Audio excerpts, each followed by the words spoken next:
Welcome to another episode of the Harvey Hour. My name is Nathan Harvey, live from New York. And as always, I'm joined alongside my dad, Stephen Harvey. How are we doing today on this Friday evening, 6:30 p.m. Eastern, live on YouTube? How are you doing tonight? I'm doing great.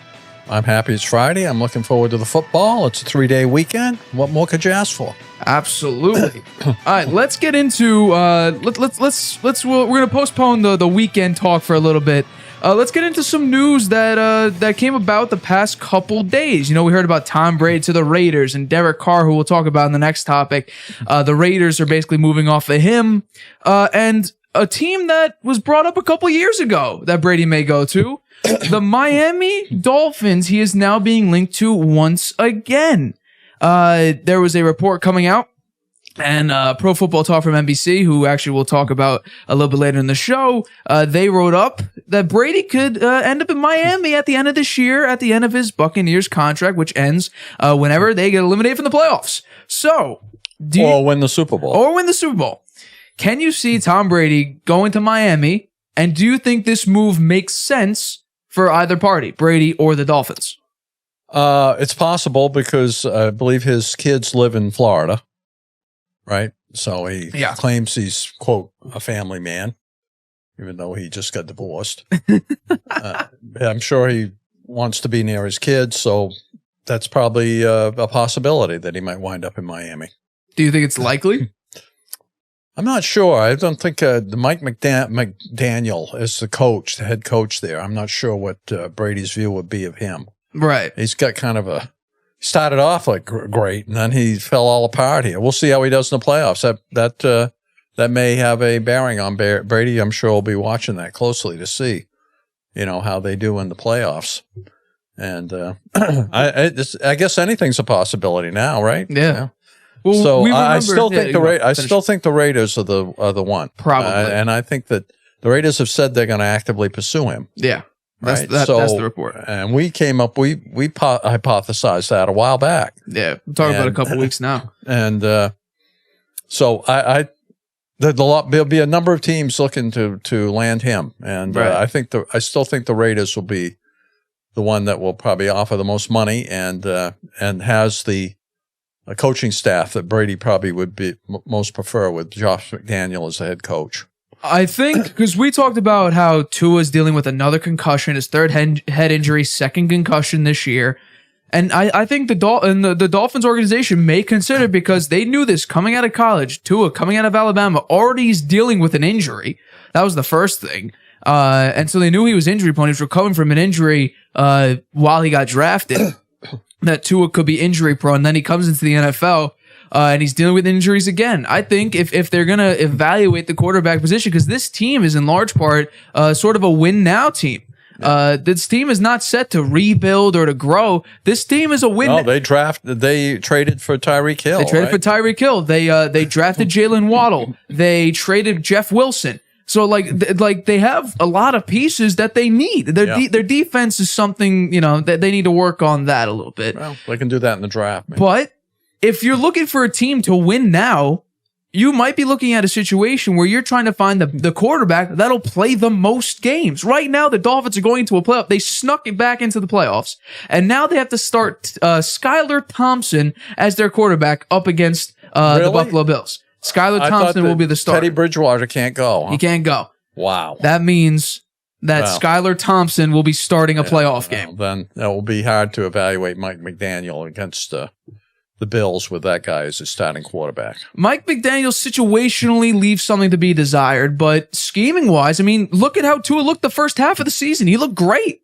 He looked like he was proving all of his doubters wrong. And then, he played with, I'm going to say he played with concussion at that the Bengals game. Yeah. Because it was 4 days after having a head injury. And then he goes out, his fingers stiffen up like he had severe head trauma. I think he was hurt in the last game he played, too. He was playing when he was hurt. Right. And he threw some interceptions there. Like bad, not even interceptions that were like tight window throws that were just tipped or picked off or tipped. These were bad interceptions that he threw. Yeah. So I think, there's a possibility that the Dolphins may be evaluating their situation, saying who could play 17 games, who could make it till the end of the season, because this team is really good. They went 8-3, and then they basically lost out and then they somehow snuck into the playoffs. Yeah. And I think if they did lose out and miss the playoffs, Mike McDaniel's job could be on the line here. Yeah. And we already saw Stephen Ross try to tamper with Brady and Sean Payton anyway. Going into the 2020 season, he invited Brady and Sean Payton and basically trying to get them as a package deal. There's another reason Brady might want to go to Miami. What's that? Compete against Belichick twice a year. I'm sure that was interesting, and that's probably why he decided to go in 2020. Literally do a screw you. I'm leaving your division. I'm leaving the team, going straight back into the division and playing you twice to prove you wrong. That's essentially what the plan was. And then he went over to Tampa Bay, who at the time Chris Godwin was rated the #1 receiver in the league. And then he comes out, wins the Super Bowl in his first year. And now 3 years down the line, the team doesn't look so good. They never had a great running game. Now it's even worse. It was ranked 26th last year, and they made it to the divisional game and could have won that game. But I agree with you though. I still think the Raiders. the Raiders, but I think the offensive line of the Dolphins may be a little bit better than the Raiders. I think the Dolphins may have a little bit of better offensive line. The defense is better though, because the Raiders defense is just abysmal, especially in the passing defense. Running game though, nope. I would give that to the Raiders. I would say weapons, Tyreek Hill, Devontae Adams. That's.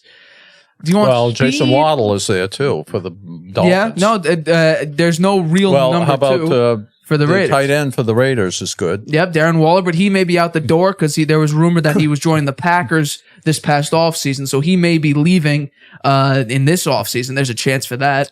Then you also have Josh Jacobs, who's a free agent this year unless he could sign a long-term deal. I think if you bring in Tom Brady or tell Josh Jacobs, hey, we're about to sign Tom Brady, or we're pursuing Tom Brady, I think that'll cause Josh Jacobs to stay a little bit. I still don't think Tom Brady, if he plays again, I'm still saying he'll retire. This is for me, having this conversation is strictly about saying if he doesn't retire, because I still think he will. And so that's why it's like, okay, if he decides to not retire, who would he most likely join? So I still think it's the Raiders. I think the Raiders offer more of what he likes, a run game. An efficient run game, a consistent run game. You have Devontae Adams, who's a phenomenal receiver. Hunter Renfrow. The Dolphins don't have a Hunter Renfrow, or in this case, in the vision of Brady, an Edelman, Amendola, Wes Welker blend of a person. So I'm gonna say the Raiders are probably what Brady's looking at, but Miami is definitely an interesting choice. Mainly because of Josh McDaniel being the head coach. Okay, I think that will weigh on Brady a lot because he knows him. They know each other. They had a lot of success together. Right. I think that may tip the scale. And plus, I still think Gronk's not done yet. His agent, when Gronk retired the second time, even his girlfriend, both of them said, I don't think this is the last time Gronk will leave. Yeah. I don't know. I think if Brady goes to a team like that. Maybe he's figured out, I take a year off, rest up, heal up, then I'm good for a year. Well, that's what he did in 2019. Yeah. He took the season off. Patriots didn't look so hot. The first 8 games they played, a bunch of no playoff teams. And then, you know what? You rest, you come back 2020, help Brady score, 2 touchdowns in the Super Bowl against the Chiefs? You come out the next year. I mean, Gronk had, I think I saw it's like 13 touchdowns in 2 years, which for Gronk, coming back, taking off a season, and the way you looked in 2018, where you were mainly used as another lineman, a blocker, you come out, score 13 touchdowns, put up, I think he had well over 1,000 yards. Yeah. Like that's impressive. He can still play. He definitely still can play. That's why I think it was a little bit of a shock that Gronk wasn't there this year. And the effect that Gronk had, we see it. The red zone percentage is nowhere near where it was last year. Yeah. Because Gronk was that. He's big. He's what, 6', I want to say 6'6", 240. I mean, when he reaches up in the air at 6'6", he's up there pretty high. Yeah. So I wouldn't be that surprised, honestly. The first surprise would be Brady staying. For me, that would be the biggest surprise there. And then it would be, okay, what team will he go to? And then we look into it, because when Brady was first coming out, when he left the Patriots, people were like, Chargers are going to be in play. The Colts were going to be in play because Josh McDaniels was rumored to go to the Colts. I think that's why the Colts were even considered. But then it turns out Tampa was in the mix, and then Tampa. What? Some people were still thinking that he'd still be on the Patriots, which that was weird for me. Him returning, I didn't think so. But Tom Brady to Miami, it's definitely going to be interesting. I sort of agree with this report. don't count them out yet, because I think it'll be interesting how the Dolphins play the Tua injury situation, whether or not they would stick with Tua and say, oh, if he's out, 4 games at the end of the year, let's just hope we can win, 9 out of the first, however many. So I think that's definitely interesting.